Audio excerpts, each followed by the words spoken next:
Bonsoir, c'est Sarah, je vais vous donner votre médicament, l'huile de cannabis. Nous sommes à Genève, dans une résidence qui accueille des personnes atteintes de la maladie d'Alzheimer. Alors cet institut n'entend pas les soigner, mais au moins les soulager. Et pour ça, il utilise du cannabis. Ça, c'est des petits bonbons, en fait, du cannabis. Ah, ok. Qui nous permet effectivement de donner plus facilement le traitement, qui a un peu le goût d'herbe, on va dire ça comme ça, au sens... voilà. Le fait qu'il soit vert, jaune, rouge, c'est un parti pris?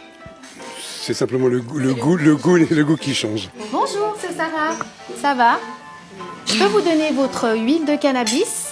Des fois, on leur dit ça, je ne sais pas s'ils réalisent tellement, mais ils ont le droit de savoir ce qu'ils prennent. Ouais. Quand on m'a proposé, j'ai tout de suite dit oui, parce que je savais qu'il n'y a pas que la fumette, ces histoires, j'entends. Je me suis rendu compte que c'était génial, quoi. Parce qu'elle, en fin d'après-midi, elle s'énervait, elle tapait sur la table et tout, mais ça l'a calmée. Elle fait des sourires à tout le monde. C'est vrai.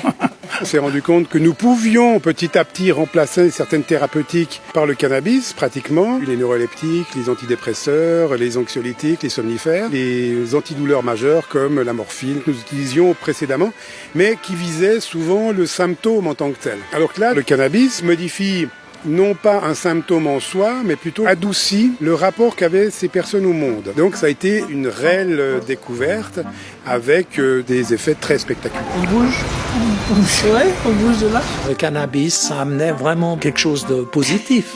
Au début, elle était quand même assez enfermée. Elle était pas aussi ouverte que maintenant. En tout cas, moi, quand j'arrive, c'est toujours avec un grand sourire.